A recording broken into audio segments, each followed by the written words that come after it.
안녕하세요. 정보가 세상을 바꾼다의 인포뱅크입니다. 이번에 전해드릴 내용은 러시아, 우크라이나 침공 여파 글로벌 경제 3중고입니다. 여러분의 구독, 좋아요 한 번씩 눌러주시고 이야기를 시작을 해보겠습니다. 코로나 고통이 여전한 가운데 러시아의 우크라이나 침공으로 세계 경제는 한층 더 고통이 가중되고 있습니다. 이미 세계는 코로나 사태로 여전한 어려움을 겪고 있는 가운데 러시아의 우크라이나 침공은 세계 경제의 주름이 되고 있다는 것이죠. 특히 원자재 가격의 폭등, 공급망 좌절, 물가 상승 등 2022년에 3중고를 겪을 가능성이 높아지고 있습니다. 이로 인해 2022년 글로벌 경제 성장치는 당초 예상치보다 낮아질 것으로 보입니다. 올해 글로벌 GDP는 100조 달러를 통과할 것으로 보였지만 이는 내년으로 넘겨야 될 분위기죠. 자, 이번에 볼 내용은 러시아 우크라이나 침공 여파 글로벌 경제 3중고입니다. 러시아의 우크라이나 침공은 세계의 짐이 되고 있습니다. 러시아 침공으로 인한 보복으로 미국을 위시로 한 자유주의 동맹의 러시아 제재안에 잇따를 발표가 났는데 이것은 자국의 이득을 포기하고 러시아 제재에 동참을 한 것이죠. 러시아의 일방적인 우크라이나 침공 이후 미국은 2월 28일 러시아 중앙은행을 겨냥을 해서 제재 패키지를 발동을 했습니다. EU도 여기에 동참을 하고 있죠. 이런 제재로 러시아 중앙은행이 보유한 미국 달러와 유로 자산을 루블로 전환하는 교환 기능을 차단함으로써 러시아 외환 보유고 중 미화 6,430억 달러의 약 절반을 무용지물로 만들었습니다. 또한 미국과 EU는 일부 러시아 은행을 글로벌 결제 시스템인 국제은행 간 통신협회 쉬프트에서 퇴출시켰죠. 이에 따라 러시아의 루블화의 가치는 급락하고 있습니다. 러시아에 진출해 있던 많은 글로벌 기업들은 제재를 동참을 선언을 하면서 러시아에서 지금 한두 개씩 철수하고 있는 상황이죠. 서방의 제재로 러시아의 수출입이 막히면서 러시아에 진출했다가 아직 잔류 중인 기업들은 원자재 부족으로 공장을 가동하지 못하고 있습니다. 특별히 러시아와 같은 경우는 지금 자기 나라에 동참하지 않는 나라의 기업들이 러시아에서 공장 가동을 중단하게 되면 이것을 국유화한다라는 제재 발표가 있었기 때문에 일부 기업들의 공장이 여기서 아직까지 철수하지 못하고 있는 상황입니다. 이들 기업의 손실도 누적되고 있습니다. 자유주의 동맹의 러시아 제재로 가장 많은 타격을 받는 것은 원자재입니다. 러시아는 많은 원자재를 보유하고 있는 나라죠. 특히 석유, 석탄, 철광석, 천연가스 등 또한 비철금속도 많이 가지고 있는 원자재의 천국이라는 것이죠. 러시아에서 나오는 원자재의 공급이 원활하지 않을 것을 우려한 시장이 이것에 반응해서 원자재 가격이 폭등하고 있는 것입니다. 원자재 가격은 여기 러시아의 공급 우려, 그리고 러시아 내 기반시설 파괴, 경제 제재라는 이 세 가지 요인으로 급등하고 있습니다. 세계 시장에서 차지하고 있는 러시아의 석유, 가스, 비금속, 곡물 공급의 비중 때문에 러시아산 원자재의 물량 축소로 가격이 급등하고 있는 것이지요. 우크라이나에서 전쟁을 계속되는 한 유가는 배럴당 100달러 이상으로 해서 요동칠 것으로 보입니다. 러시아 에너지 수출에 대한 제재의 위험과 공급을 둘러싼 불확실성 때문에 기존 시장의 가격 변동을 악화시키고 있는 것이죠. 석유 기업들은 러시아 그 기업과 거래에 대한 미국의 세컨더리 보이콧의 우려로 러시아산 석유를 구입하지 않고 있으며 이는 석유 및 천연가스의 가격을 급등시키고 있습니다. 가스 가격은 이미 2021년에 5배 인상된 상태에서 올해 최소 여기에 50% 더 오를 전망이에요. 이렇게 된다면 이는 2020년 대비 한 7.5배의 가격의 상승이 있을 것으로 지금 보고 있다는 거죠. 유럽은 가스 비축량이 제한되어 있으며 2022년 겨울 시즌 가스 공급에 대한 우려가 지금 전차적으로 커지고 있습니다. 지금 현재 봄으로 들어왔고 여름, 가을까지는 어느 정도 견딜 수 있다고 하지만 이제 가스의 사용량이 제일 많은 겨울을 나기가 상당히 어렵다라는 의미죠.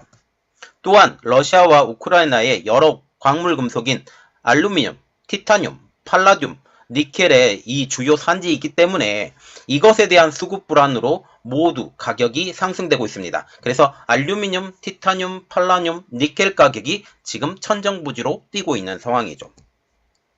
이는 전 세계 산업 부분에 상당한 영향을 미치는 것으로 알려지고 있죠. 그리고 농산물, 특별히 밀, 옥수수, 보리, 유채의 가격도 치솟고 있습니다. 우크라이나와 러시아는 전 세계 밀 교역량의 4분의 1 이상을 차지하며 전 세계 소비 칼로리의 12%를 생산하고 있습니다. 흑해의 교역료가 지금 막혀 있기 때문에 곡물 가격 상승 압력은 더욱더 증가를 하고 있는 것이죠. 특히 흑해를 통해서 이 우크라이나산 곡물이 세계로 뻗어나가야 되는데 이것을 하지 못하고 현재 우크라이나의 파종 시기도 놓쳐버렸기 때문에 올해 밀 생산량은 상당히 부족할 것으로 보이고 있다는 사실이죠. 그래서 지금 국제 곡물 가격이 얼마나 튀었느냐라는 지금 그 그림이 나와 있는데 지금 2020년 3월 16일 기준 밀, 옥수수, 콩 대비 지금 2022년 3월 16일 기준 거의 한 2배 가까이 뛴 것을 우리가 이 표에서 확인할 수가 있죠. 지금 보시면 콩과 같은 경우는 302달러였던 것이 지금 거의 2배 이상 지금 606달러로 바뀌었고 밀과 같은 경우는 183달러였음에도 불구하고 지금은 393달러 2배를 꼭 뛰었죠. 그리고 옥수수도 마찬가지로 140달러였던 것이 지금 287달러로 꼭 2배를 뛰었습니다. 지금 이렇게 곡물 가격이 이 일이 벌어지기 전 그리고 작년에도 이러한 분위기가 있었기 때문에 한번 가격이 뛰었지만 이번에 제대로 되면서 더 뛴 상황이죠. 러시아는 유럽연합인 EU와 중국, 인도와 함께 지금 세계 4대 밀 생산국이고 우크라이나는 그 뒤를 잇는 5위에 해당하는 나라입니다.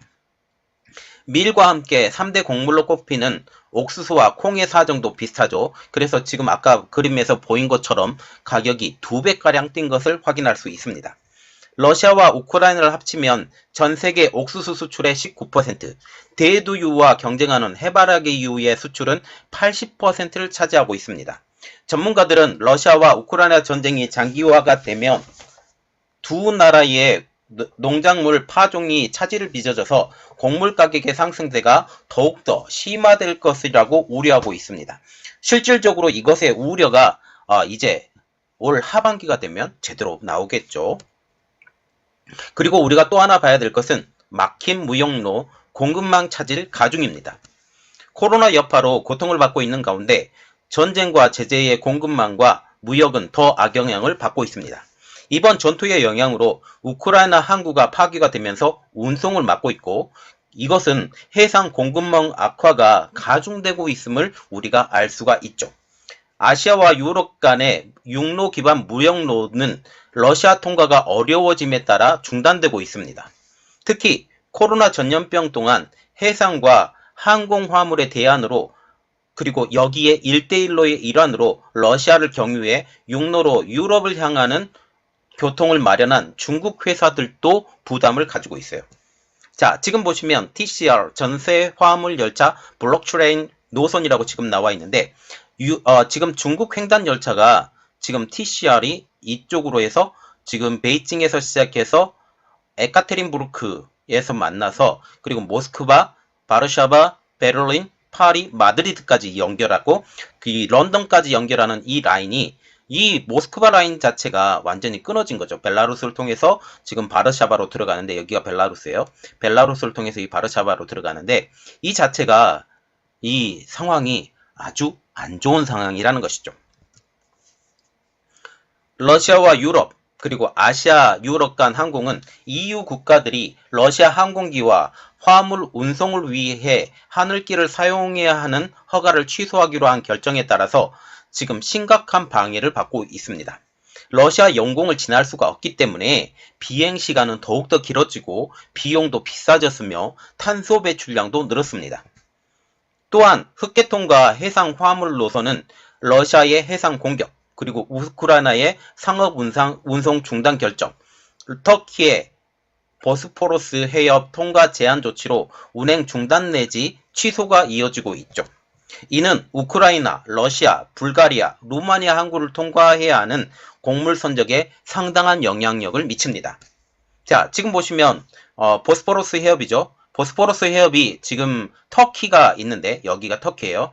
터키에 있는데 터키가 지금 이스탄불을 중심으로 하고 있는 것이 보스포러스 해협이에요. 여기를 지금 통제를 시켰어요. 통제를 시키면서 아예 흑해에서 여기 보시면 이 흑해에서 이 지중해로 나가는 길 자체가 완전히 봉쇄가 된 거죠.